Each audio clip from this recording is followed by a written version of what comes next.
Hello, and welcome back to another episode of the Natalie in Renaissance podcast. So, in episode 3, I talked a lot about performance, some of my experiences as a musical performer, and also how important it is to develop a self concept and realize that we, as the individual, as the soul, we have power and we have control over our self-concept, and we don't need to put that power in the hands of other people in the forms of people pleasing or trying to gain validation from them. It really just boils down to our beliefs about ourselves and our self-concept. And what I wanted to talk about today is the idea of self-talk.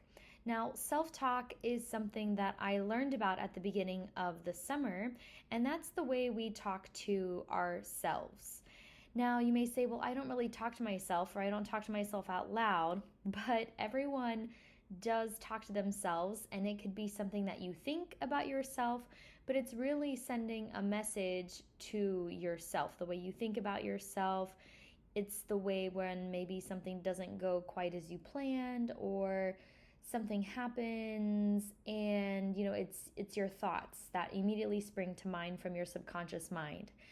And once you start noticing or just monitoring your internal thoughts, you'll start to notice, like, oh, okay, this is my self-talk, and it stems from my self-concept. And once you start monitoring them and being aware of them, you start to notice, am I my own best friend, or am I my own worst critic? Am I thinking positively about myself?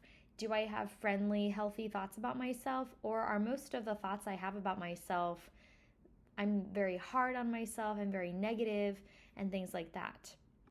As I've told you before, I love to read, and I've been in the world of sports psychology and performance psychology lately.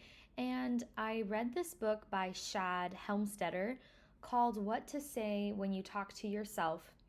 And I think it might be my book of the year. It was so good and such a great read.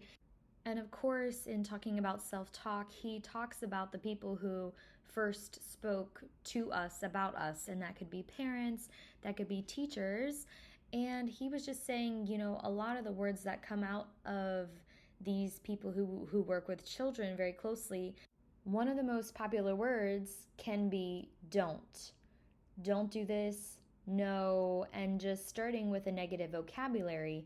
And he was just talking about the importance of framing things in a positive way rather than starting with the negative, which again, it's hard to do, I think, when you're in a moment, having that reflex built in. And that's something he discusses in his book, Predictive Parenting.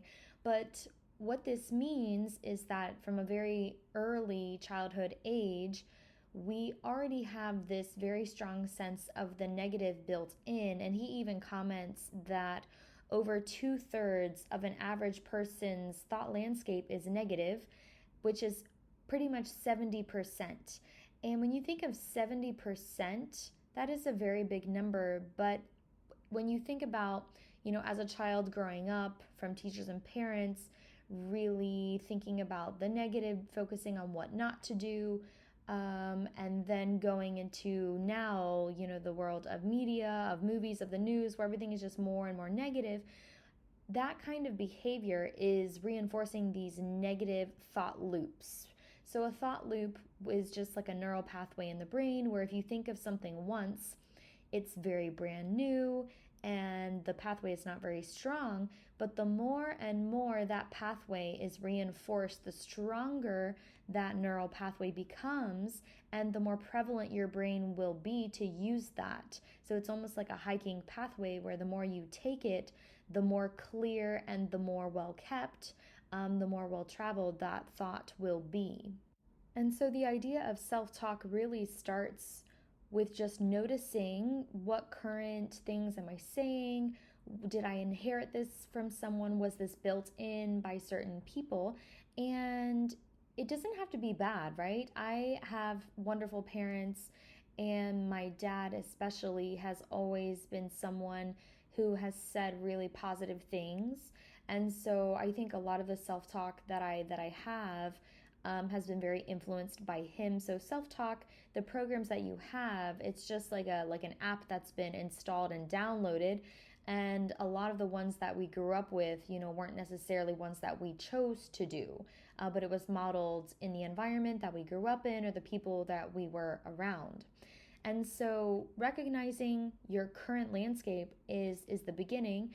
And then the next step is to realize that because these thoughts, because this neuroprogramming is neuroplastic, which means that we can change these neural pathways in the brain. We can prune, which means we stop using the old ones and we build in new habits. That means that we can change these neural pathways in our own brain. This means that we can change our thoughts about ourselves.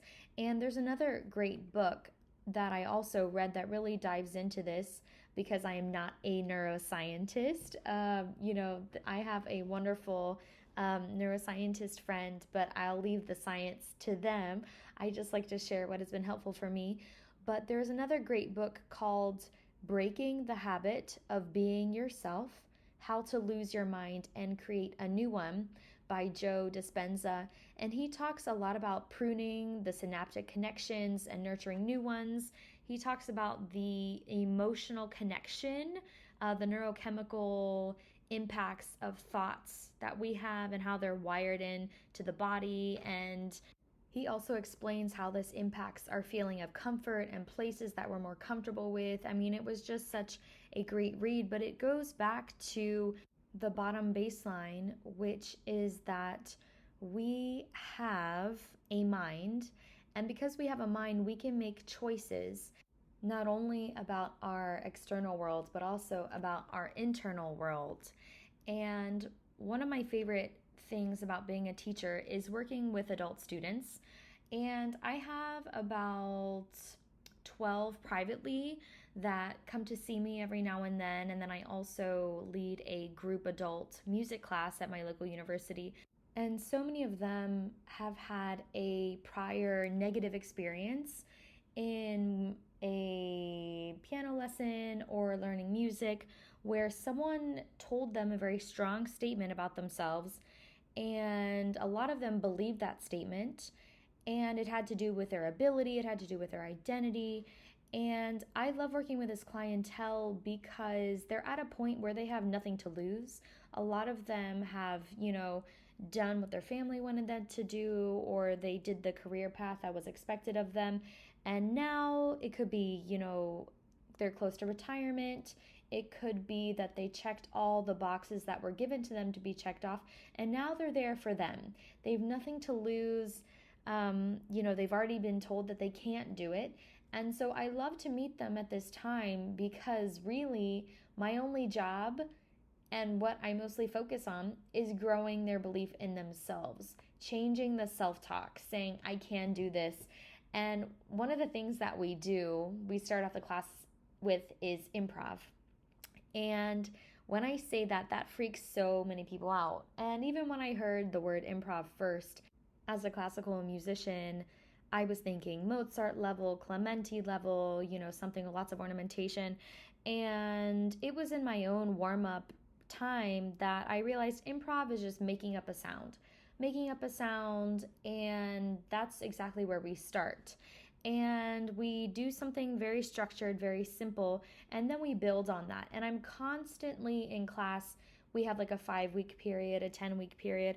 I'm constantly having them reflect on where they were and just building their confidence in themselves. And I just love watching them grow, watching them change how they think about themselves. And it's just so wonderful to get these emails, to get these notes, to see people smiling.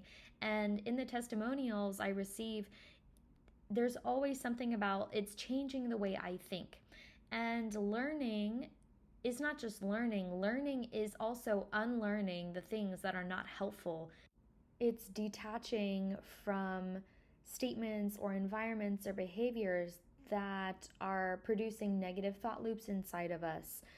My logo for my business is actually a plant because I really do think of every student like a plant, and sometimes we have to just let it grow wildly, right?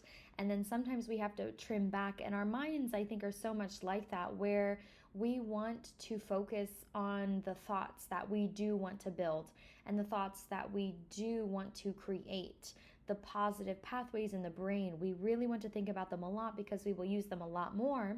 And in doing so and using up the energy of the mind to build those productive pathways, the brain will start to prune away and not use the other maybe negative pathways that are so strong in the brain. So, really focusing on the good, focusing on the growth is how to change your self-talk, to change how the student is approaching themselves.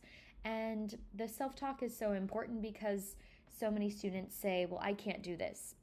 And that just shows me that they're working from a fixed mindset. It shows me what they think of themselves. It shows me their current self-concept. And so my job then is to say, well, maybe it's not yet. Maybe let's try this. And now that we did this, I'm sure you can transfer that to this. And so in reading these books, I really, well, now that I'm aware of this space, I want to honor it, and I want to support each person, each client of mine in this space, because this self-talk, building these healthy habits, building healthy positive thoughts about oneself is a skill, and it can be practiced. And as these healthy pathways, these healthy positive thoughts are practiced, that is where we build our self-belief, where we can really build our self-concept, and we'll grow as a person because we aren't limiting ourselves in our mind before we even try something new. And I think that's where a lot of things go haywire, is because people are stopping themselves in their minds before they even try anything. And so really working with a student, one of my favorite qualities is just willingness. I'm so thankful for willingness to try something new, to look at something differently, right? So I never underestimate that power of just being willing to look at and try something new. So, as we've talked about self talk that has to do with the thoughts that we have about ourselves, there's a famous author, Vex King, and a great quote that he said was, "Your mentality forms your reality." So, I would just challenge you, as we have talked about self talk, is to be aware and reflect on the thoughts that spring to your mind, the thoughts that you have about yourself, and the thoughts that you have about your life. And just be aware of what they are. And are they positive? Are they supportive? Or are they a little bit negative and limiting and maybe more of a fixed mindset? I love minimalism, and one of my favorite things is helping people to go through their closets. That's a fun fact. I love helping people with their style and, going through. And one of the things I think I picked up from somewhere else, but it's going through your current closet, and it's saying, if I were shopping now and I saw this item in the store, would I buy it now? And most of the time your answer would be no, I wouldn't. But since I have it, I'm just going to hang on to it. And this is a great illustration for our thought worlds. And as we take inventory and as we go through our minds, there are lots of things there that maybe we wouldn't adopt them, knowing what we know now. And so let's be proactive with ourselves, with our families, with our friends, with our clients. Let's be proactive in supporting people to build healthy thought patterns about themselves, because when you start with the internal, you influence the external. And making your mind a beautiful place to be for your own self is going to make everything else so much better, because everything around us is a product of thought. The apps that we use, the books that we read, the furniture we're currently using, they were all thoughts in people's minds. And I really believe that our lives can only be as good as our thoughts. So let's choose together to make this investment in ourselves, to build this belief, to build this healthy network inside of us, because it's only going to make ourselves better, our performance better, our lives better, and also the people that we meet. I hope this episode really spoke to you. Share it with someone who needs to hear it today. Follow me on Instagram, Natalie in Renaissance. Until the next time.